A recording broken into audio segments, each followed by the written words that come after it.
What the sake? Oh,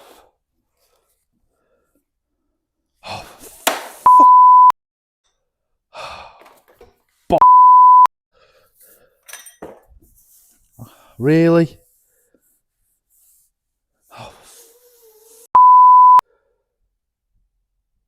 Oh,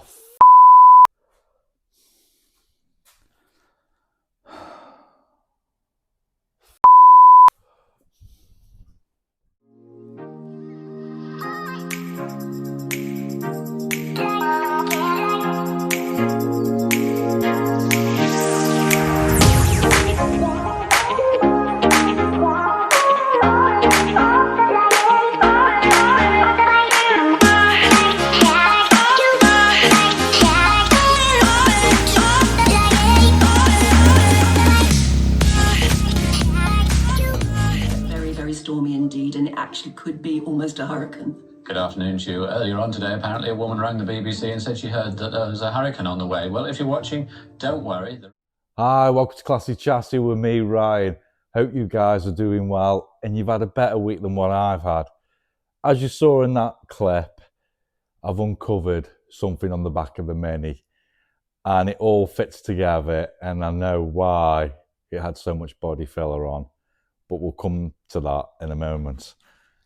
I've managed to do this side panel, and funny enough, this didn't have any body filler on it. It was just thickened paint, and I've uncovered some dents, not major, and of course the rust hole in this bottom part of the panel. I've also managed to complete the roof. I've taken all the paint off. It's taken a few hours to do, but it's come out nice. So I'm happy with that. Progress is moving forward. Moving on to the back, that's a different story. Now, I have got a good story to tell about the back. So, well, I may as well show you. So, can you see what's wrong with the back of this Mini? This lovely line going down this back post. And I'm laughing about it now, but at the beginning of the week, I wasn't happy. I was ready to just give up on this project until I found out why this has happened. So, I know for a fact that Minis don't have a weld halfway up the post, either side. And I thought to myself, is this a limited edition? But it's not. So the story goes, and I'm not going to mention any names, we'll call them Mr. and Mrs. X. And they purchased this car brand new from down south. It was registered down south. And they had it for a number of years and loved it and everything like that. But then in early October 1987, if you can think that far back, the UK had one of the biggest storms ever. And it lasted for around about 2 to 3 days. And it started down at the bottom of the UK and it worked its way up across the country. And this poor little Mini was a victim of the storm. And a sycamore tree decided it had enough and it wanted to have a fight. And this was the victim. The branch off a sycamore fell. It must have been a big branch. And landed square on the roof and squashed this back section of the roof. So, of course, Mr. and Mrs. X, it had to go. Moving on, Mr. Y came along and purchased the car in the state it was in. Now, Mr. Y must have been on a budget to do the repair work. And he took the car to his local garage. And lucky for him, that week, Stevie Wonder must have been doing the welding. And back then, in those days, you couldn't buy a complete panel for a Mini. So the only solution was the garage went to their local scrapyard and purchased a roof from a donor Mini. and they've put them all together, hence the cut. Now, in all fairness to the garage, when they've replaced the roof and the pillars, the sides, either side, they've done a brilliant job with the weld. You can't see the weld. It's perfect. But when they've come to do the back part, instead of butting the two posts together and doing a nice seam weld, they've overlapped and then welded. And they must have done it a bit too hot because they've blown holes. So in their wisdom, to get rid of that ugly weld, they've used a lot of body filler, hence the body filler on that back quarter to blend it all in. So that's the reason. So moving on, you can imagine my horror when I did use the sander and I found this. I went on the internet and I did the checks. Too little, too late, but it needed to be done. And it come back clean, you know. It's not an insurance write-off. It's never been stolen. It comes back as a 1275 GT in black. The numbers match up with the engine. Everything's fine. So I'm happy about that. The guys that are going to replace the floor section and the new wings and front panel, I spoke to them this week and they said I can get a complete panel. So that's what this is at the back. I've bought a complete back panel and they're going to do it. Yes, I'm on a budget and this is going to eat into the budget, but it needs to be done. They said they've given me two options. Cut this and put a new piece in and then fill it because it is structurally okay. I don't work like that. I want to complete, so I'm having this new panel put on.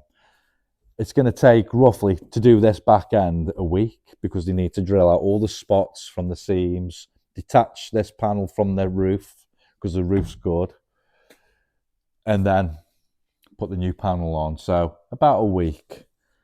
So that's the story. And my advice to you guys, if you're going to purchase a classic car, do your checks first. You can find loads of companies on the internet. They charge between £5 and £20. And in these checks, they'll do the full history of the car. So it'll come back if it's been stolen, written off, finance, even down to if it's had a change of colour. So I'll do that because if this was a 20 grand car and I came across this, I wouldn't be happy. Because it's a barn find, it's a project, you know, it's a setback, but I know it's going to be done. I know it's going to be done right. So there you go. So that's the advice.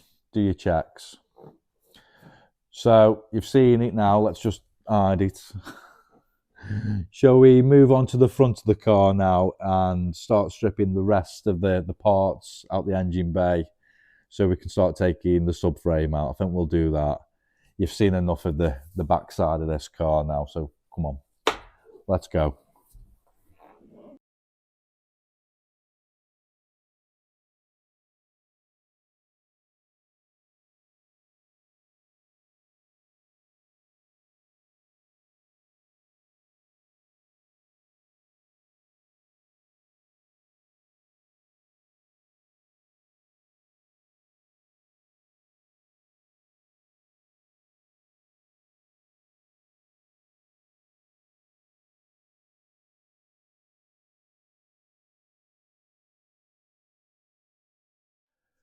So you just see me make a start on taking parts off inside the engine bay and the washer bottle and the wiper motor.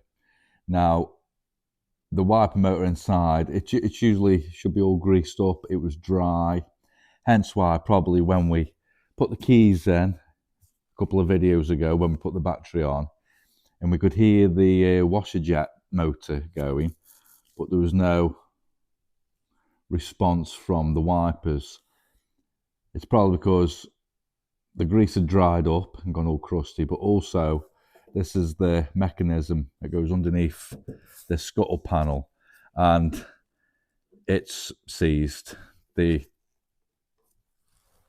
have, it's got like white rust on them, so that'll want refurbish. You can buy these and you can buy all the bits, so I think we will refurbish these and change them. Moving on, the clutch and brake master cylinders. Now,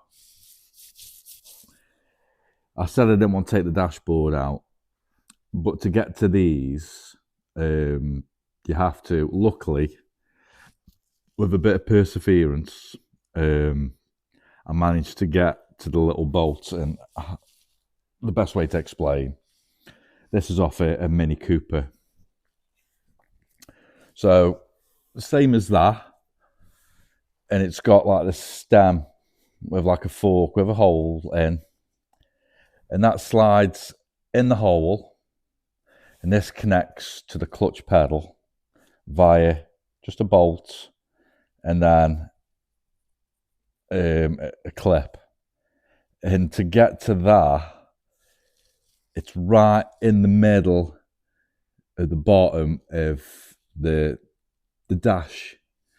The steering column and the foot pedals are in the way, and the easiest way would be to take all the dash out, but luckily I've managed to get me little sausage fingers and I've managed to pull it out and get it out.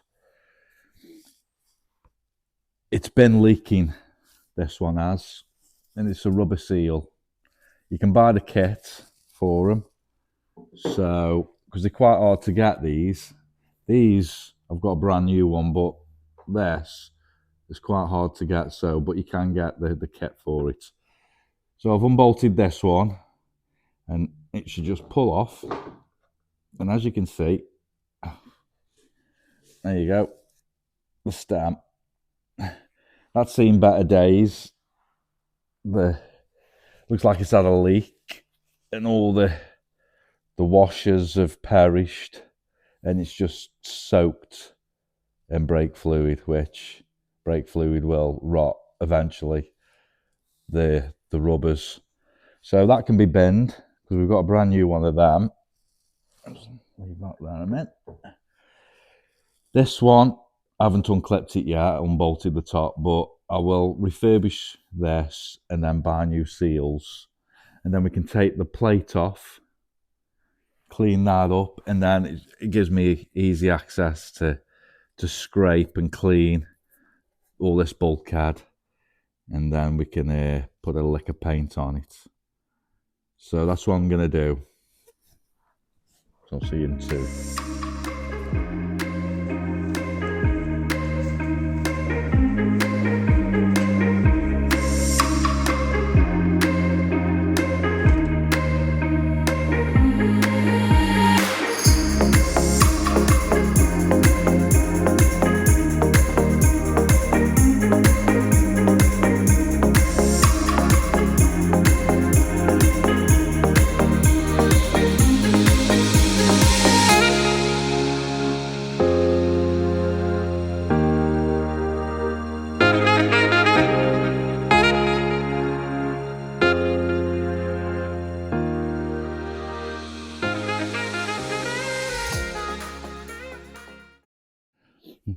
So I've just give it a quick hoover just to get all the dust and debris off, and then I've just used a wire brush just to really see what the condition of the back of the bulkhead is.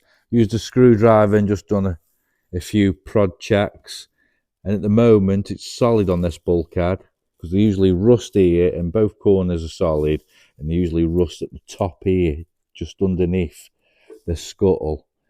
So far so good.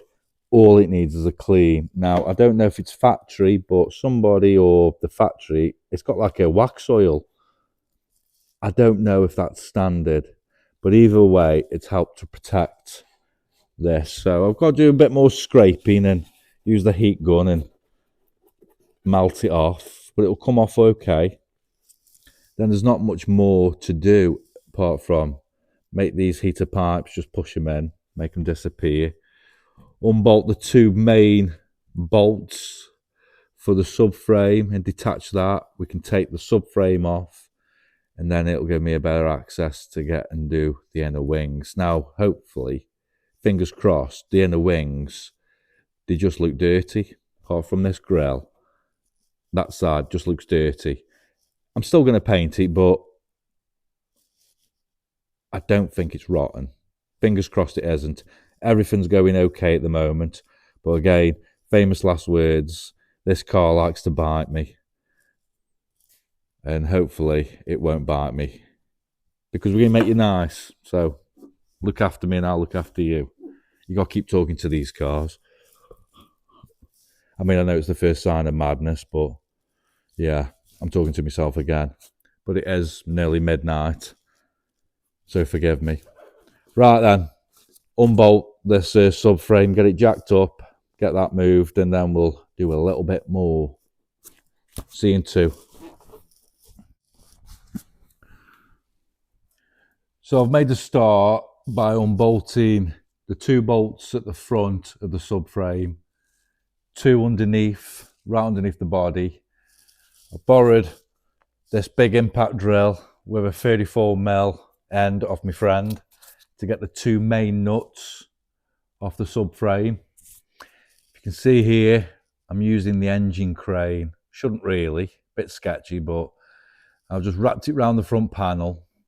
So when I've undone these two bolts, the subframe will be disconnected from the body. The body should be light enough for the crane just to lift it up enough so I can slide it all out. I've disconnected the suspension on this, so that's the plan. I did it with the green in, it worked. Hopefully the GT isn't going to fight me and it's going to say, yeah, let's move it. So let's undo these nuts.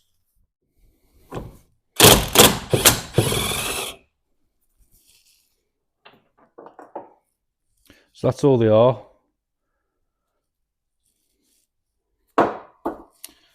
Go around the other side.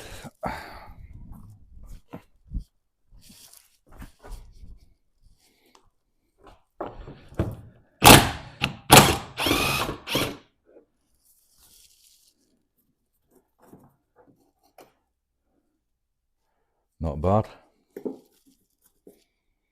Okay, so now, fingers crossed, it should come away, but we'll see.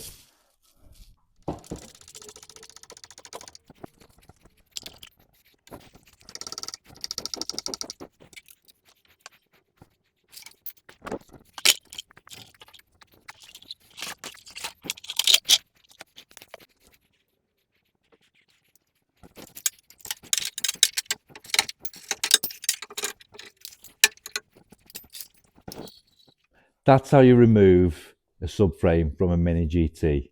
8 bolts, disconnect the suspension and steering, and she slid out with ease.